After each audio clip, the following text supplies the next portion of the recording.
नमस्कार दर्शकों, बदलो बिहार आंदोलन पर आप तमाम दर्शकों का हार्दिक अभिनंदन।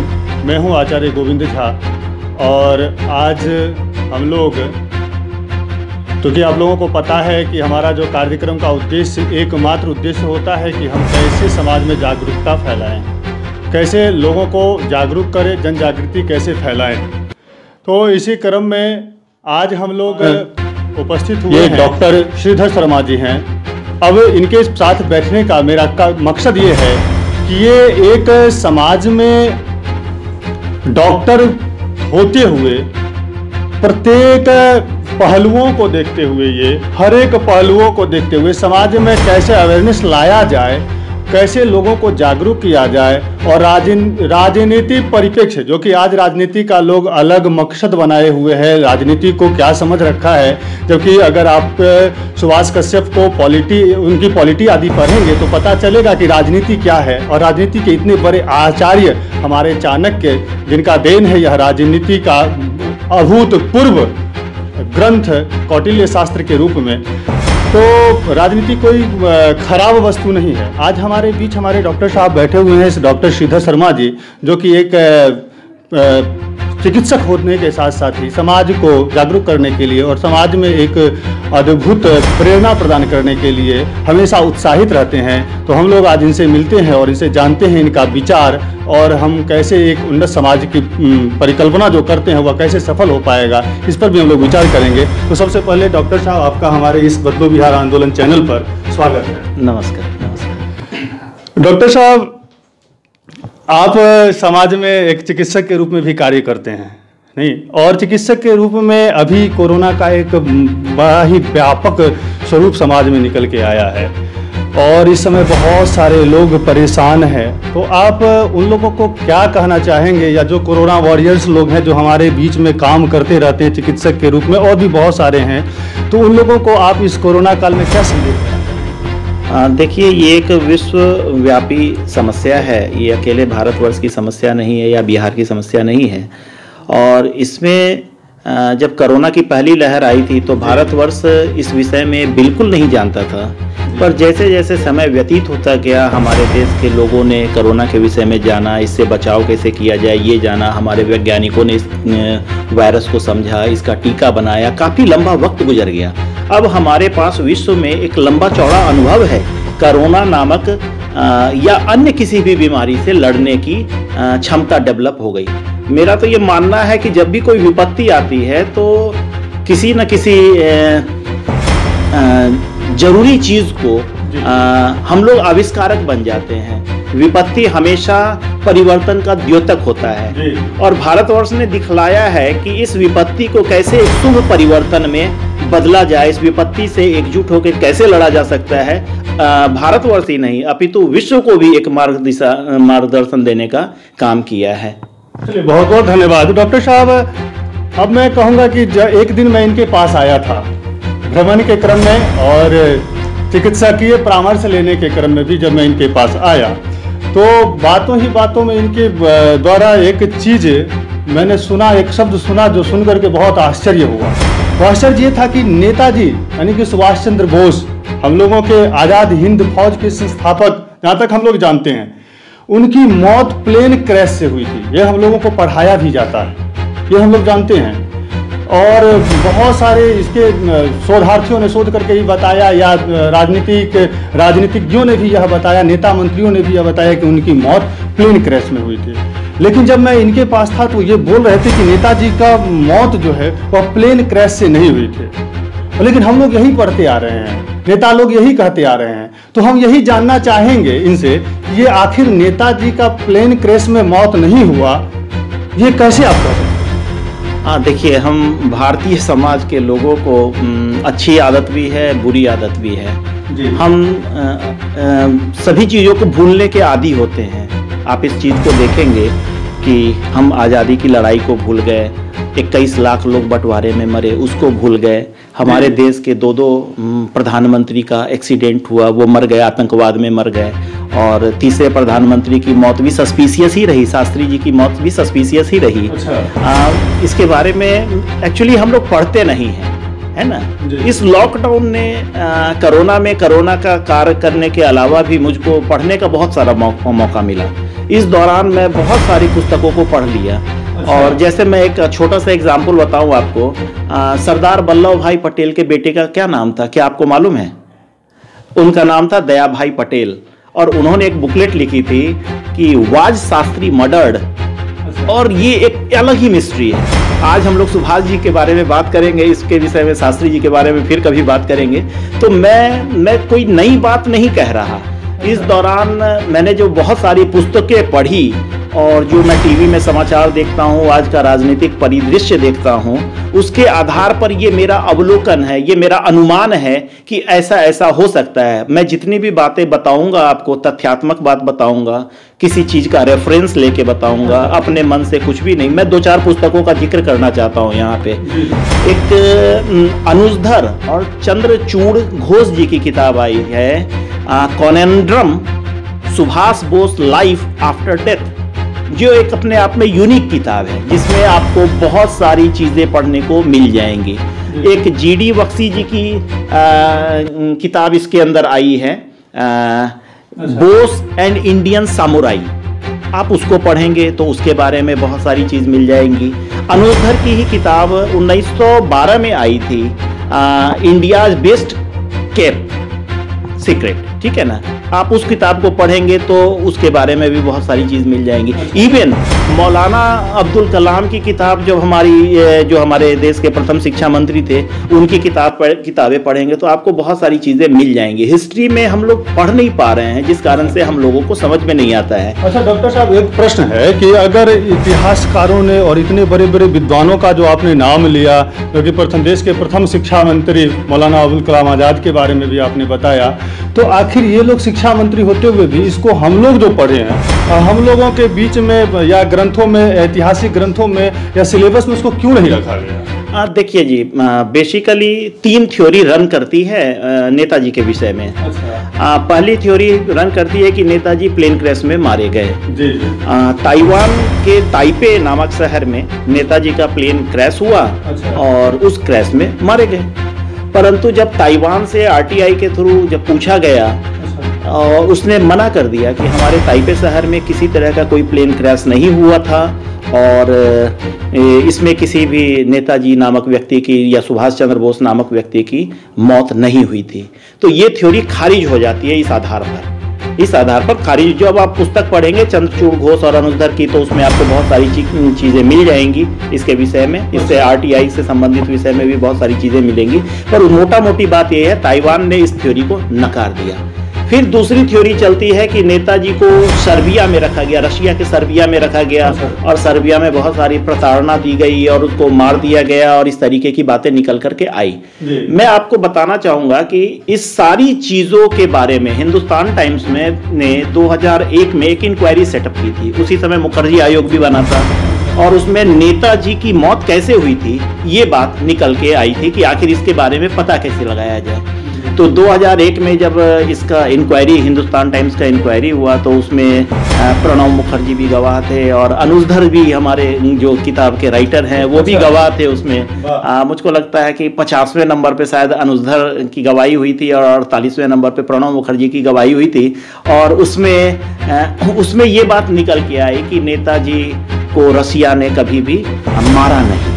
रसिया में थे, इसका एविडेंस है, परंतु उनको मार दिया गया, इसका कोई एविडेंस नहीं है। तो हम लोग जानते हैं ना, जिस चीज का एविडेंस नहीं है, जब तक लाश नहीं मिली तब तक हम व्यक्ति को मरा हुआ नहीं मान सकते। और एक सीधा सा फॉर्मूला है ना कि हम लोग जानते हैं कि फलाने जगह पे विदेश में नेताजी की अस्थियां रखी हुई हैं, तो आप भैया डीएनए टेस्ट करा लो ना उसका। आपने आज तक गवर्नमेंट ने डीएनए टेस्ट क्यों नहीं करवाया? आप सिंपल मर्डर केस में डीएनए टेस्ट करवाते हैं, कोर्ट में डीएनए टेस्ट होता है, तो उनकी अस्थियों का डीएनए टेस्ट उनके फैमिली मेंबरों से क्यों नहीं करवा लिया? सीधी सी बात थी, कंफर्म हो जाती आपकी थ्योरी। परंतु ये बातें गवर्नमेंट को भी सूट करती हैं कि नेताजी अब नहीं रहे हमारे बीच में, इस तरीके की बात निकल के आती है।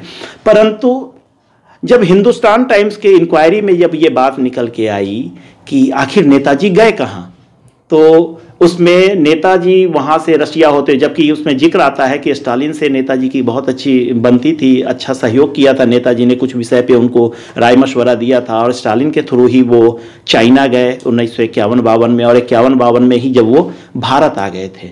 भारत में आकर के विभिन्न शहरों में, अलग अलग जगह, यूपी में, फैज़ाबाद में, अयोध्या में, लास्ट में वो फैज़ाबाद में 10 साल रहे करीब, बस्ती में 10 साल रहे, नैमिषारण्य में 2 साल रहे, और यूपी के ही इर्द गिर्द वो घूमते रहे। ऐसा इंक्वायरी में निकल के आया, जिसको हम लोग एक गुमनामी बाबा के रूप में जानते हैं। अच्छा। गुमनामी बाबा जो शख्स थे वही नेताजी थे, ऐसा निचोड़ निकलता है। मैं नहीं कह रहा, आप जब पुस्तक पढ़ेंगे, जब आप डॉक्यूमेंट इकट्ठा करेंगे, जब आप नेशनल आर्काइव में जाएंगे और उसमें जाकर के डॉक्यूमेंट पढ़ना शुरू करेंगे, तो आपको ये निचोड़ निकलना शुरू हो जाएगा। और एक बात और तथ्य बात निकल के आती है। अभी हम लोगों ने वर्तमान में देखा कि नरेंद्र मोदी की सरकार ने कुछ फाइलें सार्वजनिक की हैं। अच्छा, ठीक, परंतु वो जो फाइलें हैं वो पीएमओ से संबंधित फाइलें हैं, वो इंटेलिजेंस से संबंधित फाइलें आज भी गवर्नमेंट के अंदर में है। वो फाइलें नहीं निकल के आई हैं। अच्छा। जिसमें कुछ सीक्रेट बात निकल के आए। मैं एक चीज का जिक्र यहाँ पे करना चाहूंगा कि नरेंद्र मोदी के समय में ही फाइलें बाहर नहीं निकली, मनमोहन सिंह के समय में भी निकली थी। जब एक आरटीआई का जवाब मांगा गया था कि आपने नेताजी से संबंधित कितनी फाइलें निकाली हैं, तो जल्दीबाजी में उसमें बहुत सारी फाइलें को ओपन कर दिया गया था। अच्छा। छुपा के ओपन कर दिया गया था, आरटीआई में डाल दिया गया था कि इतना फाइल हमने ओपन किया, पर उसमें गलती से एक पेपर इंटेलिजेंस कहा गया। अच्छा। और उस इंटेलिजेंस में सबसे बड़ा ये कैप, इंडियाज कैप सीक्रेट है ये, उस इंटेलिजेंस के कागज में ये लिखा हुआ पाया गया कि नेताजी के परिवार की जासूसी होती थी। तो जो आदमी मर गया उसके परिवार की जासूसी का क्या मतलब, आखिर क्या कारण है कि उसके परिवार की जासूसी हो रही है या नेताजी के बारे में पता लगाने की कोशिश हो रही है। तो ये समझ के इन सारे तथ्यों का निचोड़ ये लोगों पे छोड़ देते हैं कि किताब पढ़ें और खुद भी अपना निर्णय लें कि नेताजी वास्तव में वो जीवित थे या नहीं थे। आखिर क्या कारण था कि गुमनामी बाबा के घर के बाहर इंटेलिजेंस का पहरा होता था, वहाँ पे पुलिस का पहरा होता था। फैजाबाद में जब वो थे तो उनके आने जाने वालों पे निगरानी रखी जाती थी। अच्छा। तो गुमनामी बाबा कौन थे, क्यों उन पे पहरा होता था, वो आखिर क्या थे? एक आम पब्लिक पे तो नहीं होता है, वो कोई जासूस भी नहीं थे। एक बीच में एक अफवाह उड़ी थी कि एक सामुराई बाबा है तिब्बत में, नेताजी को तिब्बत के आसपास देखा गया था। देखा गया था तिब्बत के आसपास। ये मैं नेहरू जी के समय की बात बता रहा हूँ, आपको 55-56 की बात बता रहा हूँ। परंतु वो मैं ये मान के चलता हूँ, जब वो उसका निचोड़ निकल के आता है तो ये निकल के आता है कि नेताजी ने खुद ही ये अफवाह उड़ाई थी, गुमनामी बाबा ने खुद ही अफवाह उड़ाई थी ताकि सरकार का ध्यान उस पर हट जाए।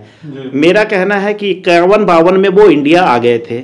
51-52 में यूपी का सारा जिक्र निकल के आता है। अच्छा। और यूपी के उस समय मुख्यमंत्री हुआ करते थे संपूर्णानंद जी, जिनकी नेहरू से अच्छी नहीं पटती थी। और जब नेहरू से अच्छी नहीं पटती थी तो उन्होंने नेहरू को ये खबर नहीं दी, ये खबर आई कब है? ये खबर जब चौधरी चरण सिंह मुख्यमंत्री थे यूपी के और इंदिरा गांधी उस समय प्रधानमंत्री थी। तो उस समय तक ये चला है कि गवर्नमेंट को पता था कि गुमनामी बाबा ही नेताजी हैं।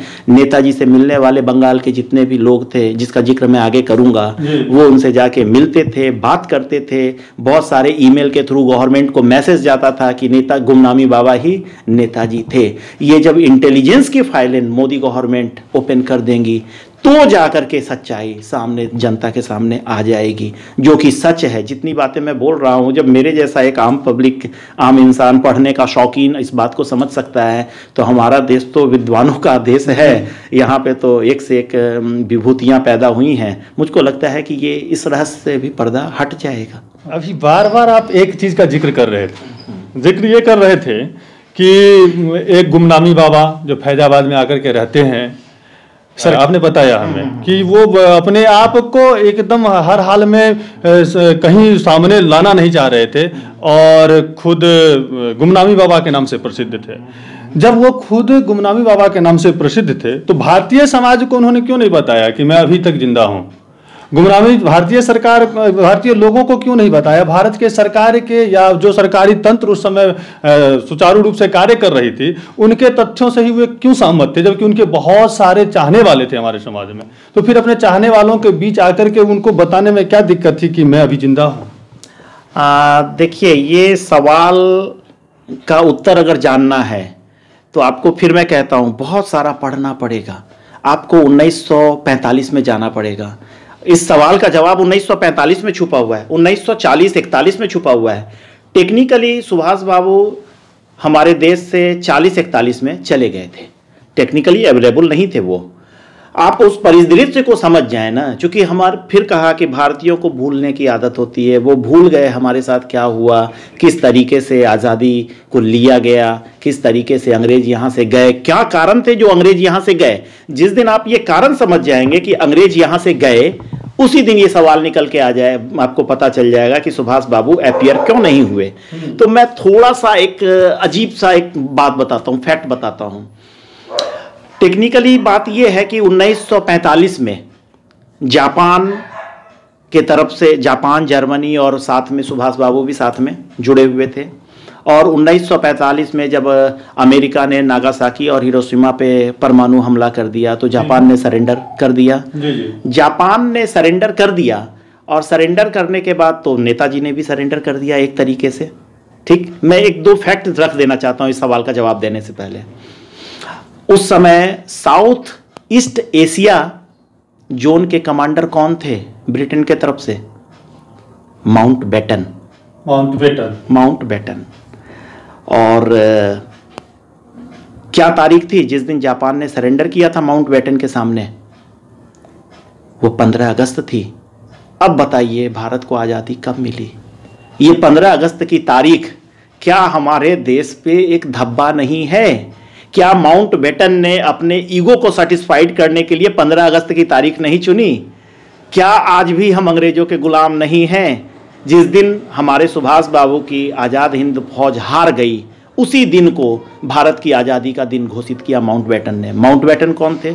ये ब्रिटिश के प्रधानमंत्री के चचेरे भाई थे ये, और जिनको बाद में वायसराय बना करके इंडिया भेज दिया गया। और इसी के उपलक्ष्य में एक जानकारी यहाँ पे देना चाहता हूँ, इसी के उपलक्ष्य में सिंगापुर में एक स्मारक बनाया गया था नेताजी सुभाष चंद्र बोस। सिंगापुर में नेताजी सुभाष चंद्र बोस के नाम से एक टावर जैसा कुछ बनाया गया था, जिसको माउंटबेटन ने ध्वस्त करवा दिया था। और जवाहरलाल नेहरू को यहाँ से बुलाया गया था कि आप आइए वहाँ पे और वहाँ पे फूल चढ़ाइए, ताकि ये बात कन्फर्म हो जाए कि नेताजी मर गए। पर मिस्ट्री वहाँ भी थी, मैं बताता हूँ, आगे बताऊँगा कि मिस्ट्री वहाँ भी थी। नेताजी मर गए हैं और देशवासियों को ये पता चल जाए कि नेताजी मर गए हैं। और वहीं पे एडवीना और नेहरू की दोस्ती भी हुई, माउंटबेटन की पत्नी से दोस्ती हुई जो काफ़ी लंबी चली, और 1947 तक क्या क्या कारण थे वो उसकी चर्चा फिर कभी हम लोग करेंगे। और एक और ख़ास बात मैं बताता हूँ कि भारत के राष्ट्रपति राजेंद्र बाबू के बारे में, कि ऐसा कहीं हो सकता है कि ब्रिटिश के प्रधानमंत्री का जन्मदिन मनाने भारत का हेड ऑफ स्टेट जाए। ऐसा हुआ है जो बातें, बहुत सारी ऐसी बातें हैं जो सरकार ने हम लोगों को नहीं बताई। अगर ये सारी बातों को आप समझने लग जाएंगे, इस बातों के क्रोनोलॉजी को आप समझने लग जाएंगे, तो आप समझ जाएंगे कि उस आज़ादी का एक्चुअल हीरो कौन था, जिस हीरो को हमारे नज़रों के सामने रखा भी गया और छुपाया भी गया। अब अच्छा डॉक्टर साहब, मेरा प्रश्न ये है कि वो नेताजी जीवित थे, ये अभी भी यही उभर करके आया, तो वो भारतीय समाज को क्यों नहीं बता रहे थे अपने आप को? अब भारतीय समाज के बीच में अपने आप को क्यों नहीं प्रस्तुत कर रहे थे? अभी जो मैंने बताया, मैंने एक छोटा सा आपको थोड़ा बताया कि उस समय भारत का क्या परिदृश्य था, ब्रिटेन के साथ, अमेरिका के साथ क्या हमारे संबंध थे, उस समय की परिस्थिति क्या थी। मैं फिर कहता हूं कि उस समय की परिस्थिति को जब आप समझेंगे, फिर मैं एक बार जवाब नहीं दूंगा इसके बारे में, मैं कुछ कहीं और ले जाऊंगा आपको, और इसका जवाब अंत में देना चाहूँगा। 1956 में, ठीक, रिचर्ड क्लेमेंट एटली जो ब्रिटिश के प्रधानमंत्री थे उस समय, जब तथाकथित हम लोगों को आज़ादी मिली, ठीक, और उनके ही सिग्नेचर हैं जब आज़ादी ग्रांट की गई, हम लोगों को ग्रांट की गई है, ट्रांसफ़र ऑफ पावर जब मिला है हम लोगों को, ये सारा डॉक्यूमेंट आपको नेशनल आर्काइव में मिल जाएगा। आप लाल किला में जाएं, वहाँ पे नेशनल आर्काइव में डॉक्यूमेंट मांगे कि मुझको इंडिपेंडेंस एक्ट दीजिए, तो उसमें आपको सारी चीज़ें मिल जाएंगी, वो डॉक्यूमेंट आपको मिल जाएंगे पढ़ने के लिए। तो उसमें रिचर्ड क्लेमेंट एटली जब भारत दोबारा आए, उन्हीं का हस्ताक्षर है पावर ऑफ ट्रांसफॉर्मेशन में। अच्छा। हाँ, ट्रांसफर में सारा हस्ताक्षर उन्हीं का है। आज़ादी अगर मिली तो उन्हीं के कारण मिली, उनके सिग्नेचर से मिली हम लोग को। वो प्रतिनिधित्व करते थे ब्रिटिश का भारत में। वो 1956 में एक बार भारत के दौरे पर आए थे और उन्होंने पीवी चक्रवर्ती, जो उस समय के बंगाल के गवर्नर हुआ करते थे, उनके यहाँ 2 दिन रुकने का उनको मौका मिला, वहाँ पे छुट्टियाँ बिताने का या रहने का मौका मिला। तो पीवी चक्रवर्ती ने पूछा था कि आप 1945 में वर्ल्ड वार जीत चुके थे, महात्मा गांधी का भारत छोड़ो आंदोलन फ्लॉप हो चुका था, 1945 में कोई चर्चा नहीं थी, खत्म हो चुका था ये आंदोलन। अच्छा। क्विट इंडिया मूवमेंट फ्लॉप हो गया था। आखिर आप लोग भारत छोड़ के गए क्यों? आप तो वर्ल्ड वॉर 2 जीत करके आए थे, आप चाहते तो अभी 70-80 साल अभी भी अंग्रेजों का ही शासन होता है यहाँ पे, और कहीं किसी तरह का विरोध नहीं था। आखिर कारण क्या थे? तो एटली बताते हैं कि आजाद हिंद फौज ही वो कारण थी जिसके कारण से हम लोग भारत छोड़ के गए। अब आजाद हिंद फौज क्यों कारण थी, इसको मैं थोड़ा सा एलिब्रेट करता हूं। करीब 25 लाख सैनिक, भारतीय सैनिक सेकेंड वर्ल्ड वार में अमेरिका और ब्रिटेन के तरफ से लड़ रहे थे, और आज़ाद हिंद फौज के सैनिक जापान के तरफ से लड़ रहे थे, जर्मनी की तरफ से लड़ रहे थे। जब इन सैनिकों ने, हिंदुस्तानी सैनिकों ने जब अपोजिट में देखा कि हिंदुस्तानी भाई ही हमारे अगेंस्ट में लड़ रहे हैं या हम लोग को मजबूर किया जा रहा है उनसे लड़ने के लिए, तो वो बहुत गुस्से में थे, बहुत ज़्यादा गुस्सा। अब इमेजिन कीजिए, कल्पना कीजिए कि 25 लाख फौज, उसके हाथ में हथियार है, वो युद्ध के बाद वापस आ रही है और उनके अंदर क्रोध था। ठीक, उस समय भारतवर्ष में मात्र 40,000 अंग्रेज थे जो यहाँ के सैनिकों से, इंडियन सैनिकों से, इंडियन जुडिशियरी से, इंडियन फौज से के माध्यम से ही इंडिया पे राज कर रही थी। ये सैनिक वापस लौटने वाले थे, लौट रहे थे। ये बातें, और आजाद हिंद फौज के फौजियों को पकड़ा गया था, हिंदुस्तान में भी पकड़ा गया, वर्ल्ड वार 2 में भी पकड़ा गया, और उनको पकड़ करके इंडिया में लाल किले में ट्रायल हुआ, जिसको रेड फोर्ट ट्रायल के नाम से हम लोग जानते हैं। उसमें क्या होता था कि आजाद हिंद फौज के फौजियों पे ट्रायल चला के उनको फांसी की सजा दे दी जाती थी। पर यह बात जब हिंदुस्तान के समाज में फैली तो यहाँ के जो भारतीय सैनिक थे, जो ब्रिटेन की तरफ से लड़ रहे थे, भारतीय पुलिस फोर्स में थे, तो उन लोगों ने जबलपुर में विद्रोह कर दिया। उस समय की पेपर की कटिंग मैं अवेलेबल करा दूंगा आपको, आप चाहें तो। उस समय की पेपर की कटिंग जब आप पढ़ें तो आपको लगेगा कि क्या विरोध हुआ था उस समय अंग्रेजों का, किस तरीके का विरोध हुआ था। और उसको देखा देखी जल सेना के करीब 78 जहाज थे, अलग अलग 78 जहाज पे हमारे 20,000 नेवी सैनिक थे, और उन लोगों ने भी विद्रोह कर दिया। उनके देखा देखी, उसके देखा देखी एयरफोर्स के सैनिकों ने विद्रोह कर दिया, और जल सेना के सैनिकों का तो विद्रोह इतना था कि मुंबई में अंग्रेजों को पकड़ के जय हिंद का नारा तक लगवाया गया उनसे। अच्छा। तो अंग्रेज समझ गए कि अब इस देश पे शासन करना मुश्किल होगा, क्योंकि यहाँ पे टोटल मिला के थल सेना, जल सेना और वायुसेना के सैनिक मिला करके करीब 3 से 4 लाख होते थे, और 25 लाख सैनिक सेकेंड वर्ल्ड वार 2 से आने वाले थे। अब अंग्रेजों को लग गया था कि अब हम कमांड नहीं, रोक नहीं पाएंगे इनको, और इनके सरकार को रोकना, माने इस देश के लोगों को अब रोक पाना फोर्सफुली बहुत मुश्किल है। और अंग्रेजों के पास अब उतना पैसा भी नहीं बचा था। सेकेंड वर्ल्ड वार के बाद वो आर्थिक रूप से बहुत कमजोर हो चुके थे, वो तो पेमेंट देने की स्थिति में नहीं थे। भारतीय सैनिकों को पेमेंट कहां से देते? अच्छा। हाँ, पेमेंट देने की स्थिति में नहीं थे, और भारतीय सैनिकों ने दबाव बनाया था कि हम इंग्लैंड में जाके बस जाएंगे, वहीं पे वेतन लेंगे, वहीं पे जमीन लेंगे, वहीं पे मकान, वहीं पे रहेंगे हम।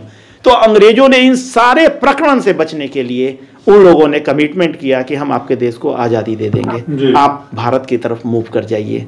तो असल कारण एटली ने बताया कि आईएनए आज़ाद हिंद फौज थी, और इसका एक अगला तथ्य मैं बताना चाहूँगा कि हमारे पीवी चक्रवर्ती ने पूछा कि गांधी जी का क्या रोल मानते हैं आप आज़ादी में। तो उन्होंने एक वर्ड कहा, उसी से आप समझ जाइए। उन्होंने कहा मिनिमल, न्यूनतम, नगण्य, नगण्य रोल कहा कि गांधी जी का कोई रोल नहीं था। ये वो व्यक्ति कह रहा है, इसकी बातों को हम लोग अनदेखा नहीं कह सकते। ये वो व्यक्ति कह रहा है जिसने ट्रांसफर ऑफ पावर के पेपर पे सिग्नेचर किया, जो अधिकृत था ब्रिटेन की तरफ से, उस व्यक्ति ने एडमिट किया। इसका जिक्र कहां मिलता है? तो इसका जिक्र मिलता है पीवी चक्रवर्ती ने आरसी मजूमदार, आरसी मजूमदार की किताब है हिस्ट्री ऑफ बंगाल। अच्छा। उसके पब्लिशर को ये चिट्ठी लिख करके, पत्र लिख करके, ये एटली से और चक्रवर्ती के बीच में जो बातें हुई हैं उसके बारे में सारा जिक्र है। आप जब जीडी बख्शी की किताब पढ़ेंगे ना, इंडियन सामुराई, तो आपको सारी बातें पता चल जाएंगी। फिर मुझको बताने की कोई ज़रूरत नहीं रहेगी। ये सारी बातें तथ्यात्मक है। पढ़ना शुरू कीजिए, जानना शुरू कीजिए अपने देश की हिस्ट्री के बारे में, तब आपको एक्चुअल हीरो आपके सामने आएंगे, तब आपके बच्चे इंस्पायर्ड होंगे और तब वो सुभाष बोस बनने की कल्पना करेंगे। जी, ठीक है। अच्छा डॉक्टर साहब, आपकी जानकारियां तो मतलब वास्तव में ये समाज में एक भूचाल ला देने वाली जानकारियां हैं। इसमें ये चूंकि आपने अभी बताया कि किस कारण से भारत अंग्रेज छोड़ने को विवश हुए, या आज़ाद हिंद फौज का क्या योगदान रहा है, लेकिन मेरा प्रश्न फिर उसी जगह आता है कि जो इतना बड़ा व्यक्तित्व, जिसके आधार, जो कि आप कह रहे हैं ये तथ्य है, ये आधार है कि उन्हीं के कारण हमारे भारत को आज़ादी मिली। वास्तविकता में कि 1947 से 1-2 वर्ष पहले का इतिहास देखा जाएगा तो कुछ विशेष रूप से कोई बड़ा आंदोलन देखने को भी नहीं मिला। वास्तविकता भी यही है, ये निकल के आ रहा है। लेकिन फिर भी वो ये शख्सियत अपने आप को लोगों के सामने क्यों नहीं प्रस्तुत कर रहा है? ठीक, मैंने अब इस प्रश्न का सही जवाब आपको मिलेगा, क्योंकि इतनी जानकारी मिलनी जरूरी थी। तभी आप इस प्रश्न के, जब तक आप भूमिका को नहीं समझिएगा, सराउंडिंग्स को नहीं समझिएगा, तब किस पे कंसंट्रेट करना है कैसे समझ पाइएगा। तो इतने देर से मैंने भूमिका बताई आपको, अलग अलग कहानी बताई कि उस समय के परिदृश्य को जनता समझे कि उस समय की स्थिति क्या थी। मैंने रेड फोर्ट ट्रायल के विषय में बताया कि रेड फोर्ट ट्रायल में जितने लोग आज़ाद हिंद फौज के पकड़ाए उनको वार क्रिमिनल घोषित किया गया था। अच्छा, वार क्रिमिनल क्या होता है? जब आप किसी युद्ध में जब देशद्रोही काम करते हुए पकड़े जाते हैं तो उसको वार क्रिमिनल कहते हैं। तो अंग्रेज मानते थे और नेहरू गवर्नमेंट भी मानती थी कि आज़ाद हिंद फौज के सैनिक वार क्रिमिनल हैं। ठीक, मैं आगे बताऊंगा आपको कैसे मानती थी गवर्नमेंट, नेहरू गवर्नमेंट कैसे मानती थी। और दुर्भाग्य से नेताजी सुभाष चंद्र बोस को भी वार क्रिमिनल घोषित किया गया था और नेहरू गवर्नमेंट ने एडमिट कर लिया था कि नेताजी सुभाष चंद्र बोस, चूंकि लाश तो उनकी मिली नहीं थी, कि जब भी मिलेंगे, जहां मिलेंगे, हम आपको सौंप देंगे, अमेरिका को सौंप देंगे या ब्रिटेन को सौंप देंगे। ये यस, आप इंटेलिजेंस की फाइलें जब बाहर निकलने दीजिए, उसमें बहुत सारी चीजें निकल के आएंगी। उनको वार क्रिमिनल बताया गया था। अब देश की जनता खुद सोचे, क्या नेताजी देशद्रोही थे? क्योंकि वार क्रिमिनल तो उसी पे लगता है जो देशद्रोही होता है। अब ये सोचना है कि क्या नेताजी वार क्रिमिनल थे। अब मैं थोड़ी सी बात बताता हूं। 1949 में head of India, head of state king George Smith थे। जब 47 में हम लोग को आज़ादी मिल गई थी तो 1949 में अंग्रेज क्या कर रहे थे यहां पर? ठीक, तो यहां तक एविडेंस है कि यहां तक अंग्रेज हमारे देश में थे, हेड ऑफ स्टेट बन के, राष्ट्रपति बन के थे, राष्ट्रपति बन के थे। और हमारा 48-49 में हमारा फर्स्ट चीफ आर्मी बनता है, फर्स्ट चीफ आर्मी। तो 47 में जब आपको आज़ादी मिल गई तो 48-49 में हमारा फर्स्ट चीफ आर्मी चीफ कैसे बनता है? फिर निकल के आती है कि 1955-56 में हमारा पहला एयरफोर्स का चीफ बनता है। 55-56 में आज़ादी 47 में मिल गई, 55-56 में इंडियन बन रहा है। उससे पहले कौन था? अंग्रेज था। अंग्रेज वेट कर रहे थे। मैं कह रहा हूं कि 51-52 में इंडिया आ गए थे सुभाष बाबू, और 55-56 तक अंग्रेज यहाँ पे हेड करते थे। भले गवर्नमेंट नेहरू की थी, कांग्रेस की थी, परंतु हेड अंग्रेज ही करते थे। और ये बातें लोगों ने बताई नहीं। ये भारत की जनता के साथ सबसे बड़ा दुर्भाग्य का बात है। चलिए ये मैं मान के चलता हूँ, ये फाइलें जिस दिन ओपन हो जाएंगी उस दिन सारी बातें समझ में आ जाएंगी। मैं उसी बात पे आता हूँ कि सुभाष बाबू क्यों नहीं लौट के आए। अब उस परिस्थिति को समझिए कि 51-52 में सुभाष बाबू इंडिया आ जाते हैं, यूपी के अलग अलग जगह पे रहते हैं, और 56, चूंकि पेपर तो पढ़ते होंगे, 56-57 तक अंग्रेज यहाँ पे हेड बन करके रहते हैं, आर्मी चीफ बन के रहते हैं। अगर उस समय वो सामने चले आते तो उस समय उनको अंग्रेजों को सौंप दिया जाता। अच्छा। उसको मार कर वो थवा बना देते, उनको सौंप ही दिया जाता, निश्चित तौर पे सौंप दिया जाता, तो वो अपने आप को बचा के रखते हैं। ठीक जी जी। मैं 56-57 के बाद की बात करता हूँ। 56-57 के बाद में नेहरू की पकड़ सरकार पर अच्छी खासी हो चुकी थी। अच्छा। ठीक। कुछ लोग उस समय तक गांधी जी हीरो बन चुके थे। भारतीय जनमानस ने यह स्वीकार कर लिया था कि हमारे देश के आजादी के हीरो महात्मा गांधी हैं। ऐसा स्वीकार कर लिया था। हम लोग आज तक स्वीकार करते हैं, नो डाउट महात्मा गांधी का बहुत भारी सम्मान है, उनका योगदान अभूतपूर्व है हमारे देश में, मतलब हमारे देश को आज़ादी दिलाने में। परंतु उनका अभूतपूर्व योगदान होने के बावजूद हम लोग सुभाष बाबू के बात माने उनके योगदान को कम नहीं आंक सकते, उनके समकक्ष या उनसे थोड़ा सा ज्यादा आंक सकते हैं, महात्मा गांधी से ज्यादा आंक सकते हैं। क्योंकि इस बात को कंफर्म कौन कर रहा है? उस समय के तत्कालीन प्रधानमंत्री रिचर्ड एटली कर रहे हैं कंफर्म, पीवी चक्रवर्ती के सामने एडमिट कर रहे हैं कि आजाद हिंद फौज ही वो मेन कारण थी। अब सपोज कीजिए कि नेताजी बाहर आ जाते हैं, तो आप एक बात देखिए, जब भारतीय जनमानस में मैंने कहा कि भूलने की आदत है, आज उस बात को, नेताजी को की मिस्ट्री को आज 70-75 साल हो गए, 75 साल हो गए। जब हम बंटवारा भूल गए, 21 लाख लोग मर गए थे बंटवारे में, उसकी चर्चा नहीं करते, अंग्रेजों की चर्चा नहीं करते। 57-58 तक वो भारतवर्ष में थे। इस बहुत सारी बातों को इतिहास के हीरो को हम लोग भुला चुके हैं। हम लोग जानते ही नहीं कि हम लोगों ने क्या क्या खोया उस दौरान। परंतु क्या कारण है कि नेताजी को नहीं भूल पाए हम लोग?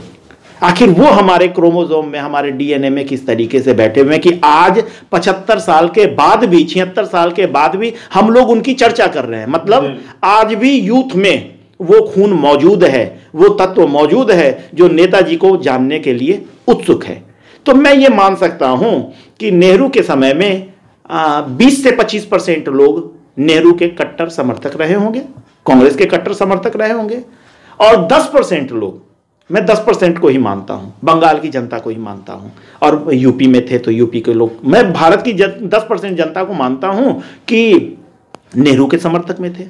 अब आप इमेजिन कीजिए कि सुभाष चंद्र बोस जैसा गांधी के समकक्ष का व्यक्ति अगर निकल करके बाहर आ जाता है तो वो क्या बनेगा? एमपी बनेगा, एमएलए बनेगा, राष्ट्रपति बनेगा या प्रधानमंत्री बनेगा? क्या बनेगा वो? तो वो आ जाते हैं बाहर तो वो प्रधानमंत्री के अलावा तो कुछ नहीं बन सकते। उस समय तक समाज डिवाइड हो चुका था। अच्छा। आप इमेजिन कीजिए कि वैसा व्यक्ति आ गया जो प्रधानमंत्री के कुर्सी के पद के बराबर है या उससे बड़ा है, उससे बड़ा है जी जी। तो आप उसको बनाते क्या? एक गृह युद्ध छिड़ जाता सुभाष बाबू के समर्थकों में और कांग्रेस के समर्थकों में। तो उस गृह युद्ध को, वो एक सच्चे सेनानी थे, गुमनामी बाबा रहते हुए भी अपने अस्तित्व को छुपाए रखा, अपने आप को जाहिर नहीं होने दिया। कुछ चुनिंदा लोगों से मिलते थे, वो चुनिंदा लोगों से मिलते थे। चौधरी चरण सिंह को मालूम था कि सुभाष बाबू, गुमनामी बाबा ही सुभाष बाबू हैं। ये सारे आपको उनके परिवार की जासूसी होती थी, ये सारे तथ्य बताते हैं गुमनामी बाबा ही सुभाष बाबू थे। तो ये कारण थे कि भारत को गृह युद्ध से बचाने के लिए उन्होंने अपने आप को सीक्रेट रखना ही अच्छा समझा और वो सामने नहीं आए। उनका उद्देश्य था भारत को आज़ाद कराना। तो भारत तो आज़ाद हो चुका था, आज़ादी हम लोग को ऑलमोस्ट मिली थी। मैं एक यूनिक बात बताता हूँ, हम लोग आज़ादी 15 अगस्त 1947 को क्या भारतवर्ष पैदा हुआ था? क्या भारतवर्ष पैदा उस दिन हुआ था?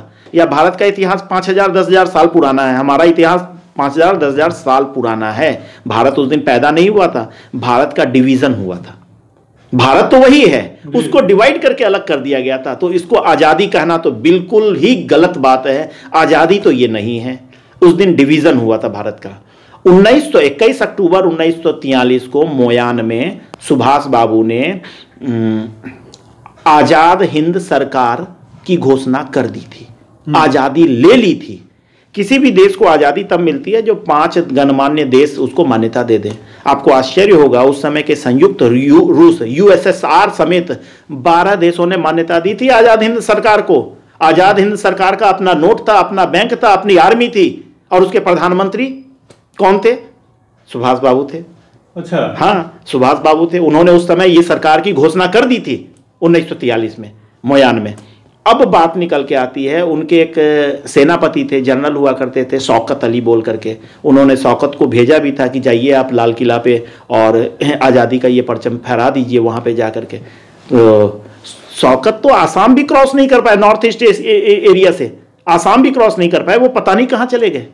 तो जब हमारे देश इतना पचाने वाला है, जब शास्त्री की मौत को हम लोग पचा गए, और उस मिस्ट्री आज तक मिस्ट्री ही बनी रही कि आखिर उनकी मौत कैसे हुई, तो उस शौकत की मौत को तो छोड़िए। जिस दिन हमारे देश का युवा इन सब बातों को झांकने में समर्थ हो जाएगा, किताबों को पढ़ने में समर्थ हो जाएगा, जब उसका इंटरेस्ट जग जाएगा, तो ये सारी बातें निकल करके सामने आएगी। आज मैं ही नहीं बोल रहा, मेरे जैसे पता नहीं कितने सारे लोग होंगे जो इन तथ्यों को जानते हुए अपने सीने में दबा करके बैठे हुए हैं और अपने अगल बगल के लोगों को बोलते हैं।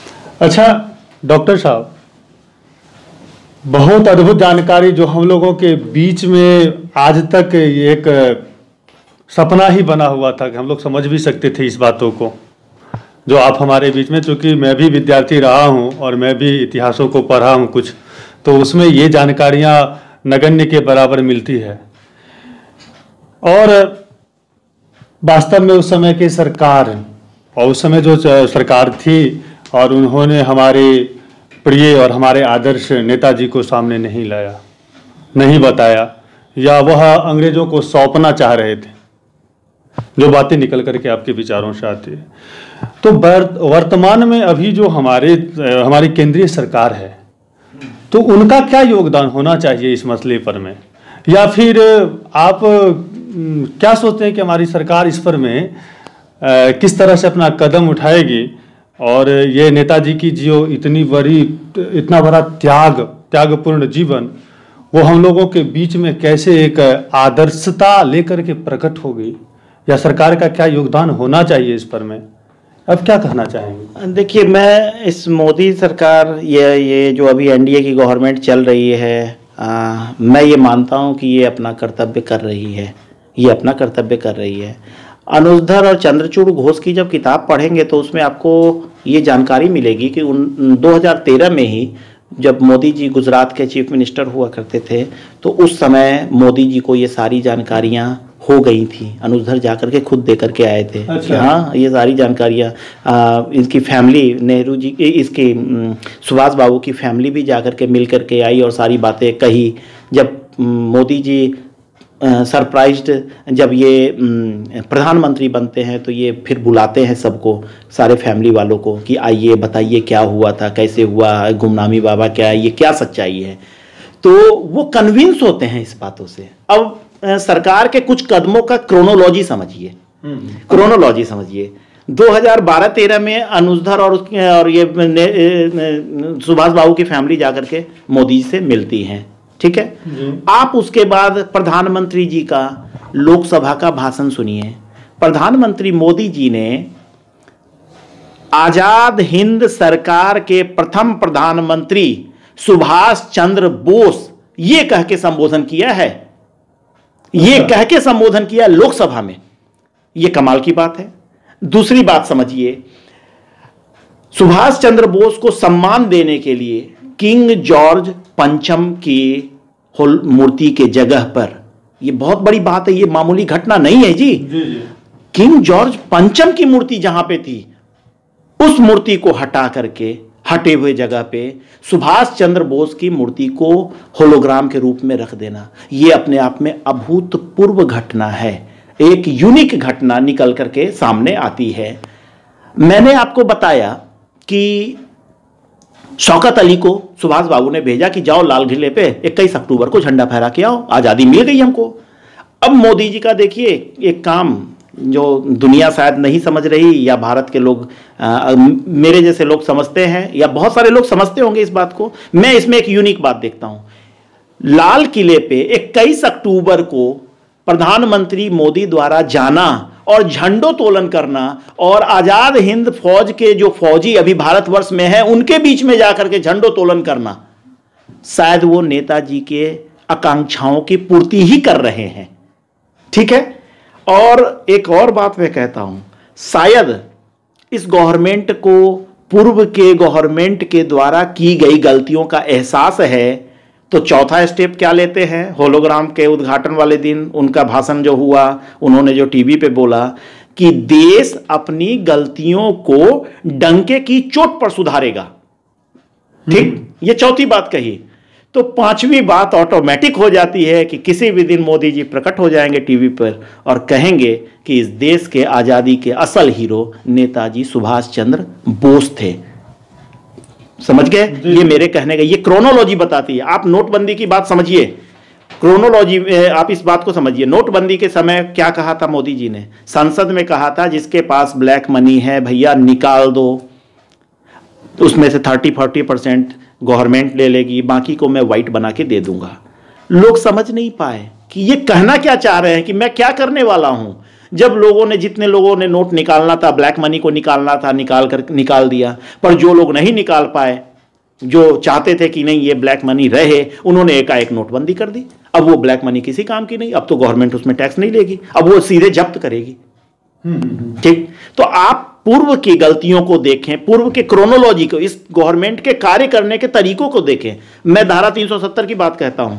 धारा 370, ये तो मालूम है कश्मीर में एक अलग संविधान हुआ करता था, उसके अंदर था कि जब 2/3 मेजोरिटी आ जाएगी और विधानसभा के सारे 2/3 मेजोरिटी राज्यपाल को बोलेंगे और राज्यपाल राष्ट्रपति को लिख के देंगे कि धारा 370 हटा दी जाए, और तो धारा 370 हट जाएगी राष्ट्रपति के सिग्नेचर से। आप इसके क्रोनोलॉजी को समझिए कि मोदी गवर्नमेंट पहले पीडीपी के साथ सरकार बनाती है, फिर किसी कारण से उसको सरकार पे से बाहर निकल जाती है, पीडीपी की सरकार अल्पमत में आ जाती है। तो अल्पमत में आते ही विधानसभा का मालिक हमारा गवर्नर हो जाता है, जो कि श्री मनोज सिन्हा जी हैं। मनोज सिन्हा जब मालिक हो जाते हैं विधानसभा के, तो 2/3 की नहीं, फुल मेजोरिटी के मालिक हो जाते हैं, और वो राष्ट्रपति को चिट्ठी लिख देते हैं धारा 370 हटा दीजिए, और धारा 370 हट जाती है। आप क्रोनोलॉजी को समझिए। मैंने धारा 370 और नोटबंदी के क्रोनोलॉजी के आधार पे अभी जो सुभाष बाबू पे जो गवर्नमेंट का स्टैंड चल रहा है, उस स्टैंड के आधार पे कह रहा हूं कि मोदी जी किसी भी दिन आने वाले 2-3 सालों में टीवी पर आएंगे और उनमें साहस है अपनी गलतियों को सुधारने का। अभी कृषि किसान बिल में देख लीजिए, उन्होंने इस देश से सार्वजनिक रूप से माफी मांगी। ये एक बहुत बड़ा दिल चाहिए होता है। अपनी गलतियों पे माफी मांगना ये बहुत बड़े संत का काम है, ये इजी व्यक्ति का काम नहीं है। लोग तो छोटी छोटी बातों को छुपा लेते हैं, और उन्होंने सार्वजनिक तौर पे कहा भी कि हित का काम कर रहा हूं, पर लोग नहीं समझ रहे हैं, चलिए मैं माफी मांग लेता हूं। तो मेरा कहने का आधार ये है कि मोदी जी किसी भी दिन आएंगे और वो कहेंगे, इस बात को एडमिट करेंगे, क्योंकि वो कन्विंस हैं अभी तक के सारे घटनाक्रम से, नेताजी के बातों से, इसीलिए उन्होंने ये 4-5 स्टेप उठाए हैं। अगला 3-4 सालों में आप देख लीजिएगा कि एक दिन वो टीवी पर आएंगे और बोलेंगे कि हमारे देश के असली नायक सुभाष बाबू थे। धन्यवाद। अभी हम लोग एक जाने माने चिकित्सक और इतिहास की अभूतपूर्व जानकारी रखने वाले डॉक्टर श्रीधर शर्मा से मिले और इनके विचारों को जाना। नेताजी के बारे में जो इनके तथ्य थे उनको हम लोगों ने जाना, और ये एक ऐसे व्यक्तित्व वाले व्यक्ति हैं कि एक चिकित्सक होते हुए भी समाज के हर क्षेत्र में जागरूकता लाना इनका एक जीवन का अभिन्न अंग बन गया है, अभिन्न हिस्सा बन गया है। जब भी समय अवकाश मिलता है, जब भी जितना ही, उसमें ये चाहते रहते हैं कि कैसे समाज विकास की ओर अग्रसर हो और कैसे समाज में अनसुलझे पहलुओं को रखा जाए और कैसे लोगों को जागरूक किया जाए। मैं आप लोगों से निवेदन करूंगा कि आप लोग इसको ज़्यादा से ज़्यादा इस जानकारी को लोगों के बीच फैलाएं। इस वीडियो को शेयर करें, लाइक करें और कमेंट भी करें और अपने विचार भी बताएं। आपको इनके द्वारा दी गई सबसे अभूतपूर्व जानकारी कौन सी लगी, उस पर अपना विचार दें, अपने तथ्यों को रखें और इस वीडियो को ज़्यादा से ज़्यादा शेयर करें ताकि ज़्यादा से ज़्यादा लोग इसके बारे में जान सके। फिर हम लोग मिलते हैं एक नए शख्सियत के साथ बहुत जल्द ही। तब तक के लिए बदलो बिहार आंदोलन से आप लोगों के बीच से मैं विदा लेना चाहता हूं। फिर मिलते हैं एक नए वीडियो में और मैं आपका भी बहुत बहुत आभार प्रकट करता हूं कि आपने अपना एक अभूतपूर्व समय निकाल करके एक बिजी शेड्यूल से हमारे बीच में आप आए, इसके लिए भी मैं आपका बहुत बहुत आभार।